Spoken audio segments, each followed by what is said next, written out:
Sonic Dies in Prison, a Sonic the Hedgehog fanfiction with a very straightforward title. It was a Wednesday, my dudes. A Wednesday that he would never forget.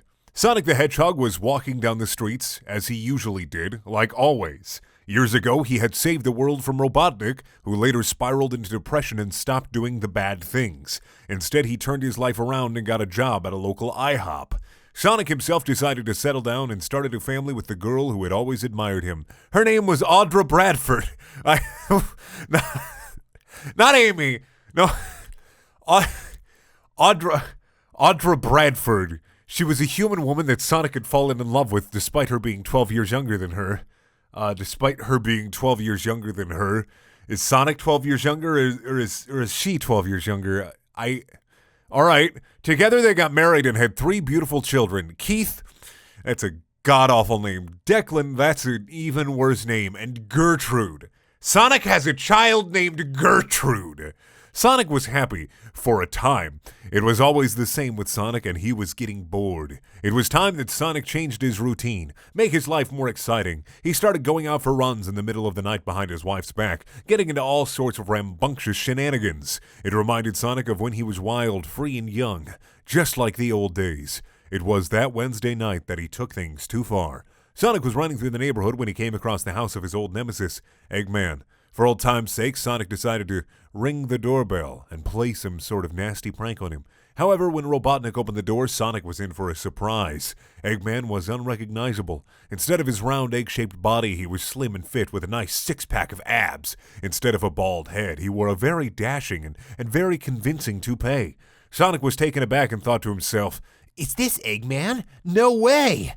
Before Sonic could speak, however, Robotnik rubbed his sleepy eyes and asked, "Sonic, is that you?" Sonic was hesitant before saying, "Eggman." Saying this took Robotnik back. He shook his head. "Don't call me that anymore. That isn't who I am. Just call me Ivan." Sonic couldn't believe it. Had Eggman actually really changed this much? He had to find out. "Okay, can I come in, Ivan?" Ivan scratched his not-so-bald head. "Sure, I suppose. What for?" Sonic paused to think of a reason. "Just to catch up, I guess. It's been so long, you know." Sonic then entered Ivan's house, a well-put-together little house. Sonic was impressed. There was no sign of Ivan's past life. It felt to Sonic like he regretted it immensely. They began talking to one another for hours. Sonic went on about his life but found interest in Ivan's life after his defeat. Sonic was admired by Ivan's bravery as he fought through his depression and climbed his way from bankruptcy to make a decent living for himself. Sonic was touched by Ivan's story and felt bad for what he had done to him in the past. "That story was incredible. I feel so bad now for what I did to you." But Ivan just smiled. "There is no reason to apologize. What I did back then was reprehensible. I just wish I hadn't bothered in the first place." Sonic comforted Ivan. "All is forgiven." Sonic and Ivan moved closer to each other. From that moment on, are they having sex? From that moment on, not a word was spoken. The rest of the night was filled with an explosion of love and passion between the hedgehog and his former enemy. It was a night that had thrilled Sonic to the core, but one that he had regretted the next morning. Yes, Sonic, one, is it still Wednesday? No, probably not. 2, Sonic, think about your wife, Audra Bradford. I had to scroll up to remember her name already. The next day, Sonic began walking home. He feared for what his wife might think. "Audra Bradford, what will you think of me?"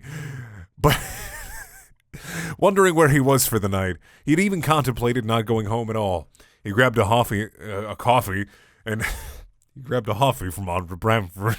He grabbed a coffee and decided to face his wife. However, upon stepping inside, he found that his wife was not there. Instead, there laid a note on the coffee table that read, "Hello, sweetie. I've gone out for groceries." "I, Audra Bradford, have gone out for groceries." "I'll be back in an hour. Also, there was someone who wanted to speak to you. He said he knew you. Take care, dear." Sonic thought it peculiar that his wife didn't even why... I'm so hung up on this Audra Bradford shit that I'm getting a goddamn stroke again. Sonic thought it peculiar that his wife didn't even question his disappearance. He looked beside the note to find a number. It must have been the person his wife had mentioned in the note, and decided to give it a call. After a few rings, the voice on the other end of the side of the phone was all too familiar. Tails, is that you? It's been so long! Sonic gleefully answered the phone. Tails was Sonic's best friend, after Robotnik had defeated Tails went his own separate way in order to prove that he was independent. This was the first he heard of him in years. Tails! Nobody calls me that anymore. Everyone calls me Miles now. Tails said from the other side of the phone. Okay, Miles, how have you been? Keeping good, I hope. Sonic asked curiously. Things have been pretty good, I suppose. Miles responded. Look, I know it's kind of abrupt, but I need your help. Something only the fastest thing alive can handle. Okay, I'll do anything to help my best buddy out, Sonic said excitedly. He hadn't been on an adventure in years. Oh, okay, then meet me by the pier at 3 and we'll talk, okay? Miles said before abruptly hanging up the phone. Sonic looked at the time. It was almost 1:30. Sonic had to hurry if he wanted to make it on time, but before he left, his 3 kids came walking down the stairs. Daddy, where are you going? Gertrude, the eldest child, said. Well, Daddy has to go on an important meeting, so he's got to leave now, honey, Sonic said. And just leave us here, all alone? Gertrude responded smarmily. After a bit of thought, Sonic realized that the children could not take care of themselves. Even Gertrude, at 12, was too irresponsible to take care of herself, let alone a 7 and 3-year-old. You know what? Fuck that. When I was fucking 13, I had to take care of my 10-year-old little fucking brother and a baby. Like you don't think they can take care of themselves? All you got to do is leave them some microwavable banquet TV dinners out and make sure that all the plugs are covered so that none of the dumbass Sonic children. Also, like, do these children look horrifying like hedgehog mutations? Because that's kind of what I'm thinking. Anyway, you can leave a kid that's 12 years old with a 7 and 3-year-old. You're just gonna have to leave banquet TV dinners and a lot of duct tape. Okay, you can come along, Sonic said. I mean, Tails was his best friend. What could possibly go wrong? So Sonic loaded his kids in his van and headed off to the pier. You know, out of context, Sonic loaded his kids in his van and headed off to the pier to meet up with Miles. Out of context, it sounds a little messed up. In context, it sounds a little messed up. Upon reaching the pier, Sonic told his kids to wait in the car as he got out and headed to the table that Miles was sitting at. Hi, old buddy. How's it been? Sonic said to his old friend. Miles smiled. Pretty good. Glad you can make it here. So, what did you want me for anyways? Sonic questioned. So, here's the thing, Sonic. After going on my own, I decided to become an engineer. Of course, nowadays, all the money is in weapons dealing, so naturally I began to produce and distribute weapons illegally across the border. Whoa. The escalation here is a little bit, I decided to become an engineer, and of course, nowadays, all the money is in weapons dealing. Wow, that escalated a little bit too fast for me. Just like Eggman and Sonic fucking. Miles explained. Sonic was shocked to hear this. Isn't that dangerous? Sonic said, and Miles nodded. Miles got out of his chair, revealing that one of his 2 tails had been blown off at some point. Now he's just Tail. I don't know if I want to do this, Miles. It seems pretty dangerous, Sonic said nervously. It was then that Miles got close to Sonic. Look, Sonic, I just hooked the biggest deal of my lifetime. Only with someone as fast as you can help me get these weapons across the border. Look, I can pay you a good sum of money if you agree. And once you do this job, you never have to speak to me again. Sonic thought to himself and weighed the options. It was dangerous, but the money could help his family out as they were going through some tough times at this moment. Something that the author should have probably said before they, made it just a plot point because they wanted to. After thinking long and hard, he agreed to help Miles out. Great, I knew I could count on you. Let me load up in your van and head down to the border. Miles said as they loaded into Sonic's van with his kids and headed down to the border. After driving for 8 hours, his kids and Miles all made it down to the border and began preparing to smuggle the weapons. Okay, here's the plan. I'll hand you the weapons and you'll dash across the border before anyone notices you. It's a foolproof plan, Miles said, and Sonic nodded, agreeing with him. But before they could load up, a cop noticed them with the weapons, and before they knew it, a whole battalion of cops began to approach Sonic and Miles. Miles threw Sonic a weapon, shouting, "Defend yourself! Don't let them get you!" Sonic was frightened. He had never used a gun before. That was Shadow's thing. Regardless, he began to fire at the police. A shootout began as helicopters and more police began to show up. Sonic's children began to cry, and Sonic began to worry for their lives. He leaned over to Miles. I think we should just turn ourselves in. I don't want to die. But Miles didn't care and responded, I don't want to go to prison. Not again. Before firing at the cops again.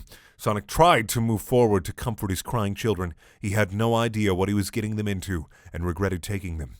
But before Sonic could see his children, he noticed a cop with a rocket launcher. Ah, yes, a rocket launcher. That's a very It's a very well-used weapon in the police arsenal from all that, all that military surplus that they get. Aiming at him and leapt out of the way. The car blew up in a fiery explosion. Sonic barely clung on for life as he witnessed the smoldering wreck of a van before his very own eyes. Miles was also on the ground, weakened from the explosion as cops began to surround him. Miles took out a gun out of desperation and killed himself. Sonic let the cops take him away as he passed out. Sonic woke up in his cell, lonely, cold. He had been deemed guilty and sentenced for life while he was unconscious. Sonic couldn't believe how he had gotten here, how bad things had spiraled. He had learned that his wife had killed herself after hearing what had happened. Sonic became depressed, day after day living in constant misery. He couldn't take any more. Sonic had smuggled himself a rope and intended on killing himself that night. As he got on the chair, he heard footsteps come closer, and around the corner came a familiar-looking friend of his. Sonic got onto his knees in front of his last beacon of hope. Ivan, please get me out of here. But Ivan just laughed before saying, I finally got you, you wretched hedgehog. Sonic was shocked and saddened at the same time. The only words he could choke out was, Why? Robotnik began to explain. After you had defeated me for the 1,000th time. After you had defeated me for the thousandth time, I had realized that I had to get more cunning if I was going to stop you, so I pretended to retire and reform myself. Everything that happened was under my watch. I set up the deal with Miles and supplied him with weapons. I tipped the cops that you were coming. I even got my robot minions to kidnap your wife so that you would take the kids with you. Oh no, his wife wasn't going grocery shopping. That's the biggest twist. Robotnik began to laugh manically. Hearing this, Sonic was emotionally destroyed. He had been betrayed by the man he thought he had made friends with. The man he thought he loved. Sonic then went up against the bars. Please, just let me, just put me out of my misery. I can't take it anymore. Sonic was now in tears. Robotnik decided to fulfill Sonic's wish and got out his knife, brutally stabbing Sonic in his chest. Sonic fell to the ground, lifeless, as Robotnik quietly walked out of the prison undetected. Robotnik then laughed to himself. His well-laid-out plan, one that he had meticulously planned for years, had ended as a success. Finally, Robotnik had won. That wretched hedgehog was gone from his life and was free to conquer the world. The end. All right, let's get on with the review. I can't wait to see Shadow Goes to the Strip Club, the sequel, which is not a real thing, but I feel like that's like the next logical step. It was bad. It was pretty bad. I've read worse Sonic fan fictions, and I feel like Sonic fan fiction is kind of a staple on this channel because it's generally worse than all other fan fictions, and you know what? I think I was delivered exactly what I thought I would be delivered. Sonic died in prison. I'm going to give this a 4 out of 10. It was mildly entertaining, but not more than that. I'm a little disappointed, but I feel like it was still all right. For a bad fan fiction. For like good fan fiction, it's getting -15. -15. Thank you for watching. Please check out my other videos. There are also things, and hey, if you want to watch more bad fan fiction, click up in the top right-hand corner. There should be a giant playlist there. You can watch any of those videos that you want to watch, whatever. If you want to subscribe, that's also an option. And hey, I have a Patreon because I'm a pile of human waste, and it helps me out immensely. It's in the bottom right-hand corner. I also have merchandise, but the end card screen is garbage, so that's in the description below if you want to check that out. All right, bye.